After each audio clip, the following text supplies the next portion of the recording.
it's Jeffrey with Real Nifty Vintage, and I am back with part 5. Yeah, part 5 of the haul video. So all of these things I'm about to show you, I picked up while I was at a private estate pick job. And I will not go too much into that, but if you still have not watched that, I went in by myself, no other buyers or resellers were there, and I was able to pretty much buy whatever I wanted for the price that I wanted to pay. I offered all different prices, and every time I offered something, they accepted. There were a few things that they did not want to sell, they just wanted them to keep. So, but for the most part, it was pretty much whatever I wanted, I could get. Now, I hope the white balance in this video is going to be much better. I don't know. Looks like from my hand it's going crazy. I need to get on with it. All right, let's start off here with this picture. Very nice Wexford in the Wexford pattern by Anchor Hawking. This pattern was produced from 1968 to about 1998, and we have here a glass picture. So it's a pretty recognizable pattern because it was produced for so long. And I'll give a shout out to Thrifting 101, Michelle, her channel. I see her buy this kind of stuff a lot. I think she even collects the Wexford pattern, and she's down in Florida. But anyway, it's I feel like the color's off too, or I might fix that in post-production. But this is the Wexford pattern. And so it has the diamond points on here, and then the smaller diamond points. And yeah, it's a picture. This would sell for about $10. I'm gonna put this in the booth, and I think it'll do better there. It's very heavy. So we've got that. Okay, this next item I'm super excited about. It was among the one of the first things that I got while I was at this place. This was sitting on top of the refrigerator. It had a lot of grease and dirt and it was bad, okay? So I will admit, I watched, also another plug, I watched the Crazy Lamp Lady, Jocelyn, and I remember a long time ago, I think it was probably when she came back out with her videos shortly thereafter, she posted a video where this was at an antique store, and I believe the price on it was about $35 or $40 around there, and it's a jam jar. It's of a bulldog. I'll take the head off, and the tongue is actually the spoon. Now, I believe in her case it was a plastic spoon. I'm not sure if they made these in plastic versions or not, but that's what she said. This is the same material. It's like porcelain. This spoon has been broken. I tried my best to glue it back together, but the back here you can really tell it's missing a substantial part of it. So I'm just happy that it has the spoon. A lot of these you'll find online don't have the spoon anymore, but I can easily see why this would have broke.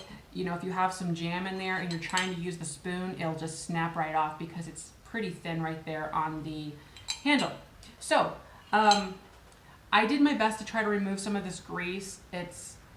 There's some still on there. The problem is these black lines, they easily will come off with a washcloth and water even. So, I sat down while watching TV one night and just got in there and tried to clean around the black lines of the wrinkles because that's where the paint is. So this is called cold painted, meaning they painted this red, for instance, in the black right over the top of the glaze. They did that for a variety of reasons, mainly for vibrancy, so that the color was a little, like I said, more vibrant. But I generally don't like when they do that, but you'll find that a lot of times with cookie jars, old cookie jars, they'll just paint right over the top of the glaze, not under the glaze. So, his tongue, by the way, is the handle. I feel like I'm talking too much about this. Anyway, this will be going online. I do need to probably do a little bit more detailing on him, and it will be sold for about $55 plus shipping. But all in all, it's in great shape, no chips or cracks, anything like that. And the bottom, I forgot to mention, it is made in Japan. I don't think you're going to be able to see, oh, you can kind of see it. Made in Japan right there. All right, so yeah, it says hand-painted, made in Japan. Very cool. I'm going to move on. Here we have a very nice Blendo picture, B-L-E-N-D Oh, that spells Blindo. Blindo pitcher. So these are very common in the 60s, maybe early 70s even. So it's what it is. It's in a sprayed on. We have here in this case purple. Purple sprayed out to clear in a pitcher form. This would have also came with cups, glasses, drinking glasses, and it came blue, red, orange, green, yellow, all different colors you could have gotten with this. But generally it's one color sprayed to clear, and that's Blindo. So they are pretty common for the most part, and I think right now we might be in a low point as far as the collectability. I don't know if it's like something bit me. Collectability of them, but I will put that in the booth. As it is, it's probably worth about $10 without the glasses with it. Got a piece of Pyrex here. So I will, I guess, tell you what happened. So there are a few things, not so much here in this haul. This is the only item in this haul that, well, and that carafe. There was a plastic tub full of this older kitchen stuff. So there was a good number of stuff in the cabinets whenever I was there, but this older stuff, like 60s items, were like put away because they're like, we don't want this to use it anymore because it's out of style, let's call it. So there was this Rubbermaid container full of stuff. The chrome canisters from, I think, a couple hauls ago, those chrome canisters, those were in a tote. Well, anyways, I paid $5 for the whole tote full of stuff. This bowl was in it. Oh, and the bowls that I'm about to show you too. So there's anyways. Pyrex, this is TM Reg. It's the earlier of the Pyrex nesting bowls. This would have been in the Pyrex primary bowl set. It's a 4-bowl set. Blue, yellow, red, green. This is the smallest of those. So there's that one. So TM Reg on the bottom here just means that it's the earlier set from around the 40s, mid 40s or so. But they did come out with another set that would be trademark on the bottom, and that was from the 60s. So not a huge leap in dates. It's just that if there's collectors, I wonder if they even care about that.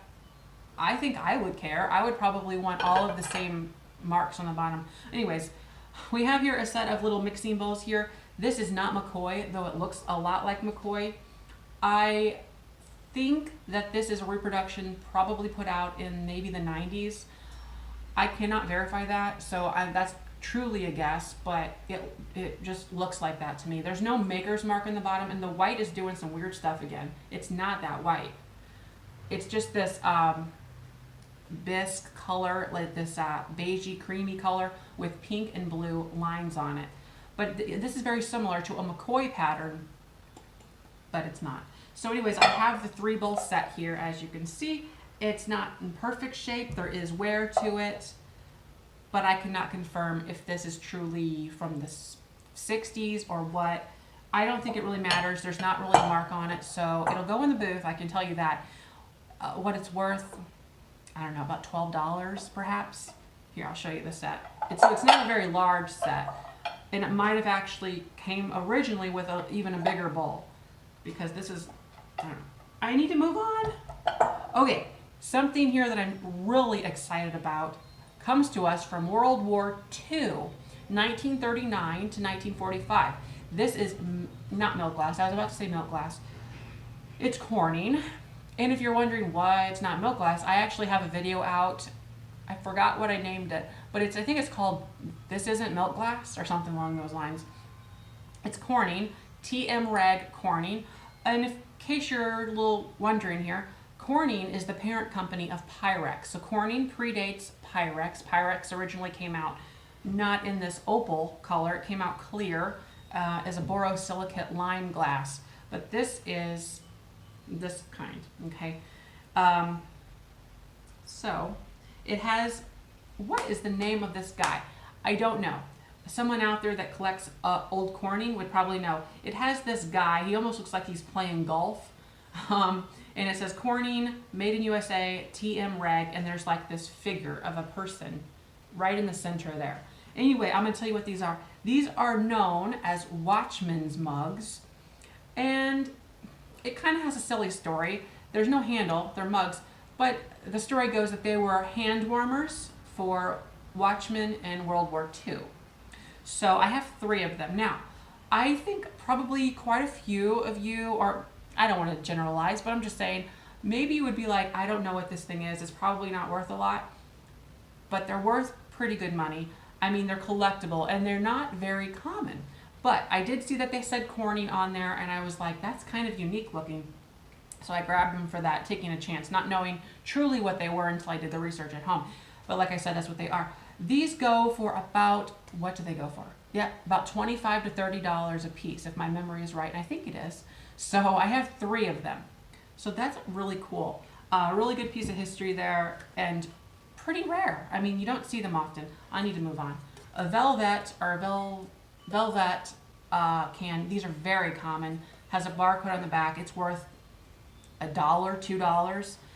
Some of the older ones probably worth more. They're just so common, those cans are, those tins are. This item up here is super cool, and I've not found anything like it before. I'll show you what it is, and I'll see if you can guess what it is. I'll tell you.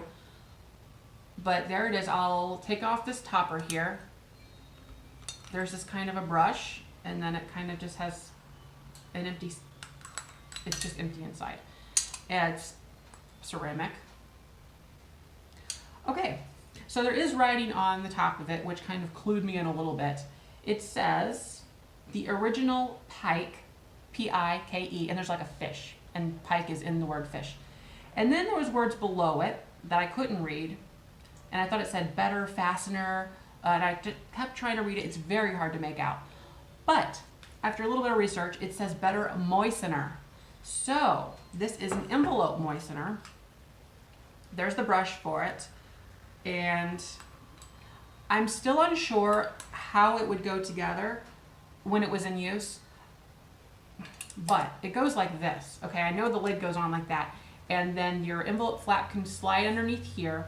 But I'm not sure if this brush, and you put water in here, I'm not sure if this brush was meant to just kind of hang out like that and then it just go like that over it, or if you're supposed to have this, it's kind of wet, you're holding it in your hand, you put that on there, and then when it's open, you just kind of paint it on the flap, because there's kind of a metal thing there. And then when you're not in use, you store it that way, but then the bristles kind of get weird.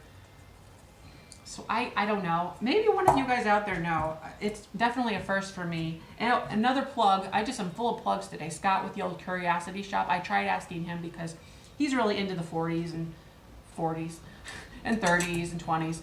And he couldn't tell me either how it was used, but that's what it is. All right, the next thing up is some of these little cars that fly, airplanes.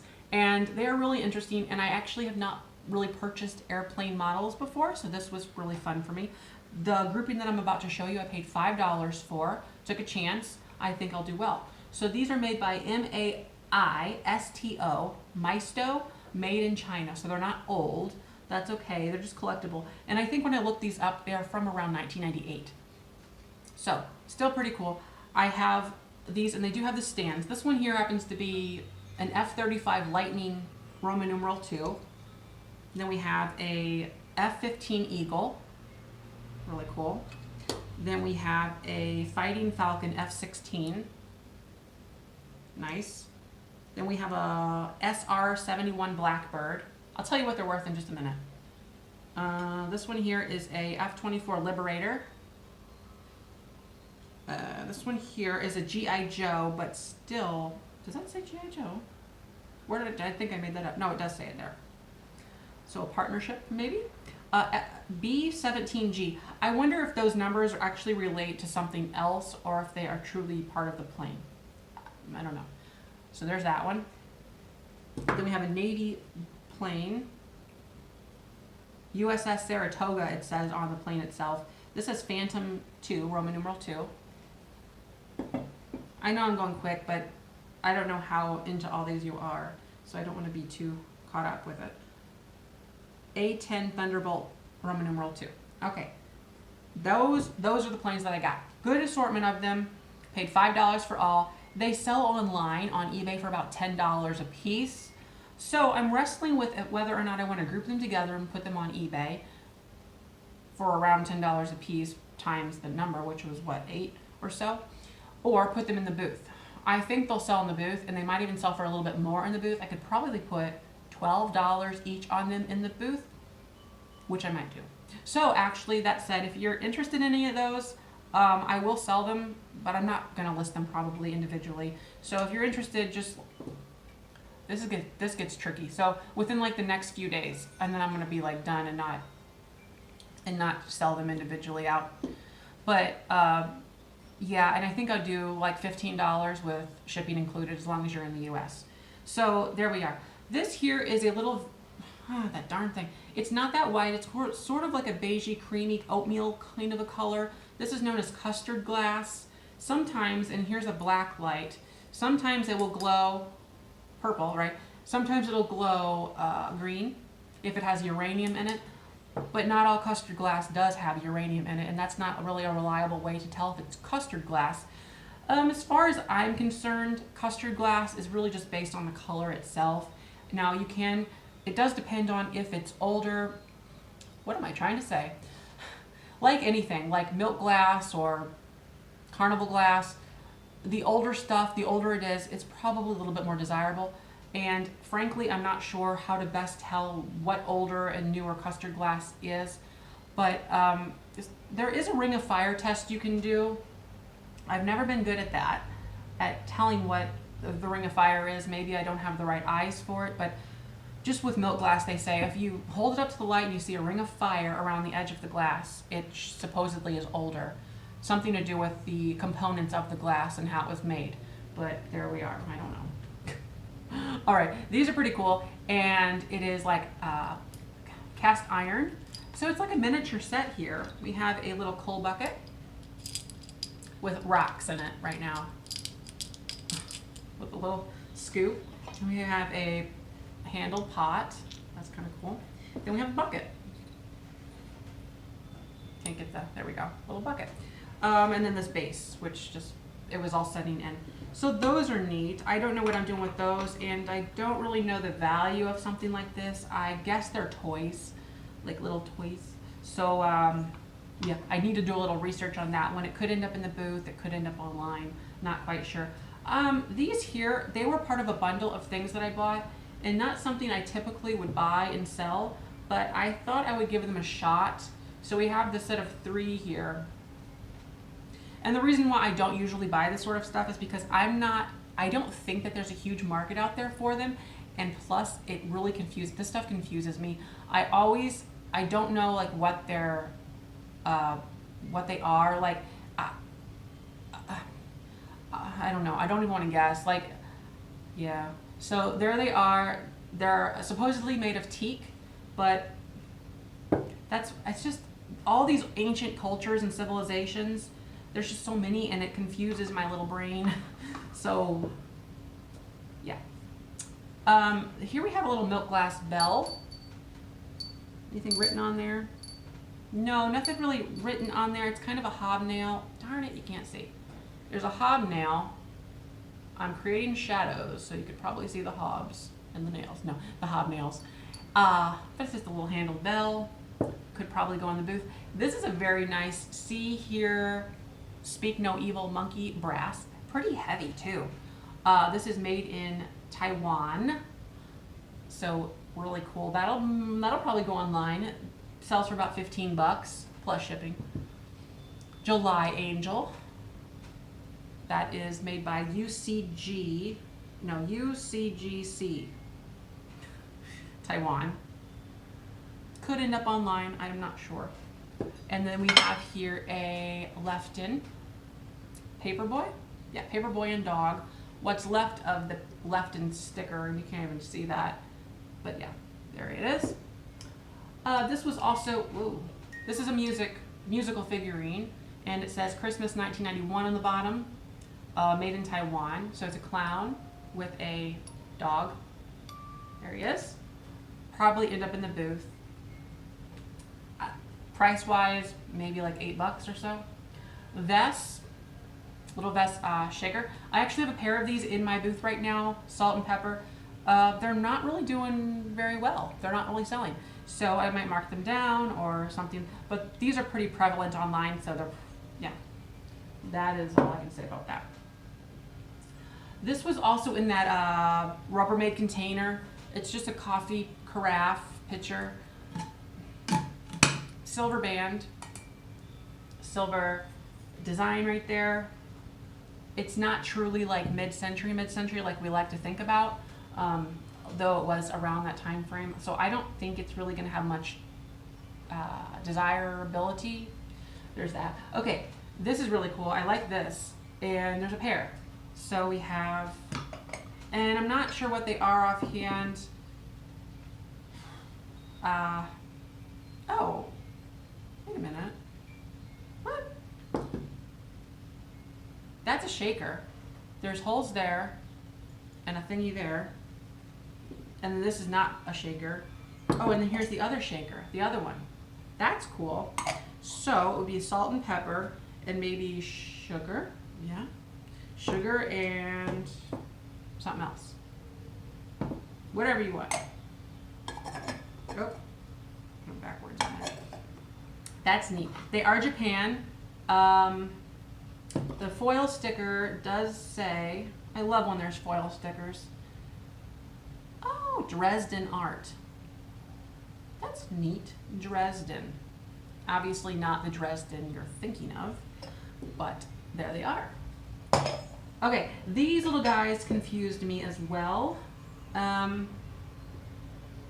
really sure. They're kind of made, I don't know what they're made of. They're sort of chalky, but they're heavier than chalk. Well, they could be chalk. And they're painted.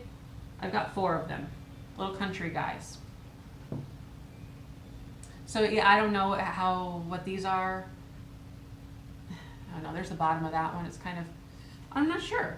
How are we doing on time? I'm going to show you a couple more things that I wasn't planning on because I do need to get these videos done. Oh, actually, wait. Okay, I'll show you this, and then I'm going to show you a couple other little things back behind me so that we can contain this within this video and then one more, and then we can be done with these. Videos are so many. Fireman's helmet. This is pretty cool, huh? First for me, haven't bought a fireman's helmet before. It says Crew Chief on the side there, and pretty neat. So this will go in the booth, I believe. And I'm not sure on value of that, how much I want to put on it. Thinking somewhere between at least $15, but I don't know really what the market is on fireman's helmets. So I got through all of this stuff. So I want to show you a couple little things here on the floor. Okay, we'll start with this. I paid, ew. Oh, I never cleaned that off. I didn't because I wasn't expecting to show you these in this video. Oh, that's, ew. Ooh, it's dirty. Okay, I think they're using it as a trash can. There's like hair and stuff all on the outside. So I believe this is a milking bucket or very similar, if not that. And I would love it if any of you knew what it was.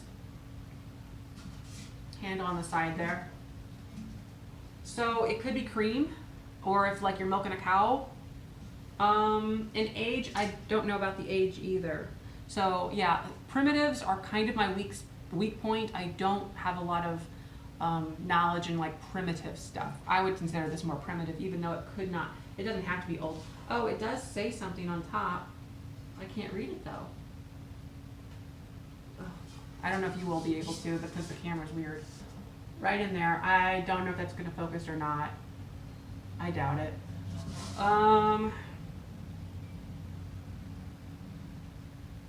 R-A-N. I don't know. So there's that. Looks like it was maybe painted red at one point on the handle. I don't know. Okay. I also have this green stool here. I paid $1 for this, which is a good price. It's a good price for a stool. And this kind of stuff sells in the booth. I will probably put I'll probably put $12 on this stool, and it should sell pretty easily in the booth. What else do I want to show you? One more thing. I'll show you a box. Okay. A box. This says Armor Roast Beef. I paid $2 for this or something like that.